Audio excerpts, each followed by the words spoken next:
তারকেশ্বর যেতে গিয়ে যে আমাদের সাথে এমনটা হবে তা কিন্তু আমরা কখনোই ভাবতে পারিনি। তো হ্যালো এভরিওয়ান, আমি মল্লিকা, তোমরা দেখছো মল্লিকা ব্লগস। তো চলো ভিডিওটা শুরু করি।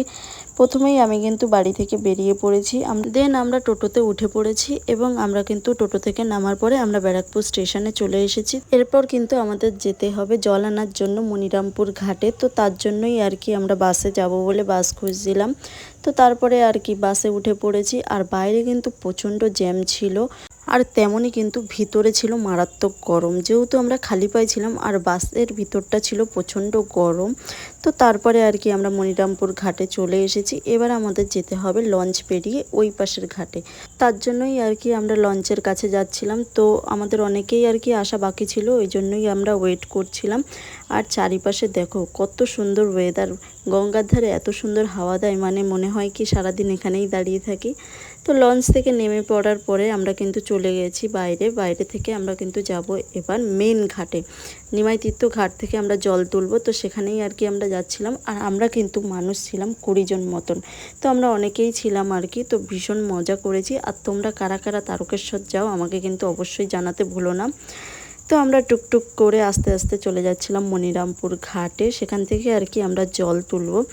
তো সেখানেই আর কি যাওয়ার পরে সেখানে দেখো প্রচণ্ড ভিড় ছিল, যেহেতু এটা চৈত্র মাস ছিল, অনেকে সন্ন্যাসী নেয়, তো এখানে তার জন্যই আর কি এতটা ভিড়। তো তারপরে আমরা চলে আসি সেই ঘাটের ভিতর দিকে, যেখানে আমাদের বাঘ সাজানো হবে। তো এখানে সবাই বাঘ সাজানোর জন্য সব কিছু রেডি করছিল। তারপর কিন্তু আমরা সবাই গঙ্গা স্নান করে নিয়েছি এবং আমাদের এইদিকে কিন্তু বাঘও রেডি হয়ে গেছে। তো বাঘ রেডি হওয়ার পরে কিন্তু এখানে বাঘটাকে পুজো দেওয়া হচ্ছে এবং সন্ধ্যা আরতি হচ্ছে। তো বাঘ পুজো দেওয়ার পরে আমরা কিন্তু এখান থেকে বেরিয়ে পড়ব এবং আমরা কিন্তু পুরো রাস্তাটাই হেঁটে হেঁটে যাব। তো তার জন্যই আর কি আমরা তাড়াতাড়ি বেরিয়ে পড়েছি, যেহেতু পূর্ণিমাটা সকাল 6টার মধ্যে ছিল, তো আমাদের এক রাতের মধ্যে সেখানে পৌঁছাতে হবে। তো তার জন্যই আর কি তাড়াহুড়ো। তো এখানে দেখো বাঘটাকে বের করা হচ্ছে, সবাই আস্তে আস্তে ধরে ধরে বাঘটাকে বের করছে। আমাদের বাঘগুলো কেমন সাজানো হয়েছে তোমরা কিন্তু অবশ্যই কমেন্ট করে জানাবে।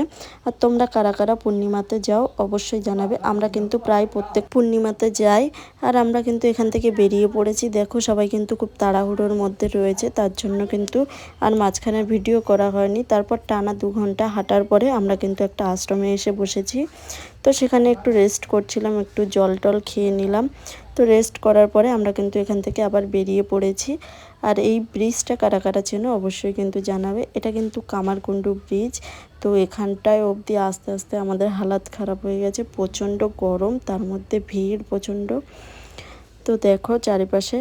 তো আমরা একটা আশ্রমে ঢুকেছিলাম, সেখানে আর কি ভজন হচ্ছিল। তো তারা বললো আর কি ভিডিও করতে না, তাই আর ভিডিওটা কন্টিনিউ করা হয়নি। তো আস্তে আস্তে আমরা এইদিকে গেটেও পৌঁছে গেছি। তো তখন ভোর হয়ে গেছিলো, এখানে সবাই একটু দাঁড়িয়ে রেস্ট নিচ্ছে, অনেকটা কষ্ট হয়ে গেছে সবার। তো এখান থেকে কিন্তু আমরা রেস্ট নেওয়ার পরে আবার বেরিয়ে পড়ব। এখানে রেস্ট করার পরে কিন্তু আমরা আবার বেরিয়ে পড়েছি এবং হাঁটা কন্টিনিউ করে দিয়েছি। তো আমরা এখানে প্রায় মন্দিরের সামনে চলেই এসেছি। তো এখানে একটু আশ্রমে বসেছিলাম, এখানে একটু খাওয়া দাওয়া করছিল সবাই, তার জন্য। তারপরে দেখো এটা হচ্ছে মেন একেবারে মন্দিরের সামনের গেটটা। তো এখানে চলে এসেছি। তো আস্তে আস্তে আমরা কিন্তু ভিতরেও চলে এসেছি।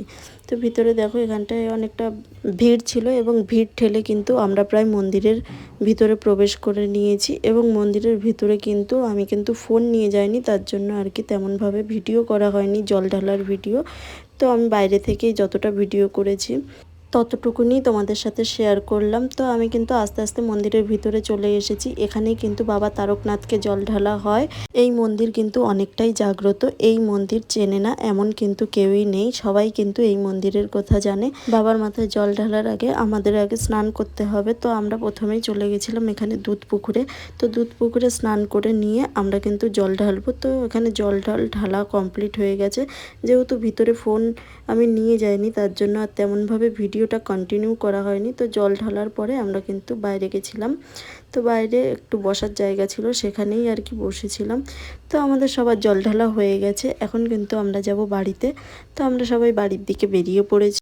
মন্দির থেকে বেরিয়ে কিছুটা দূরেই কিন্তু রেল স্টেশন, তো আমাদের প্রথমে সেখানেই যেতে হবে। তো আমরা এখানে রেল স্টেশনে চলে এসেছি এবং আমরা ট্রেনে উঠেও পড়েছি। সবাই কিন্তু প্রচণ্ড টায়ার্ড রয়েছে, যেহেতু সবাই রাত জেগে হেঁটেছে এবং খাওয়া দাওয়া ঠিকমতো হয়নি।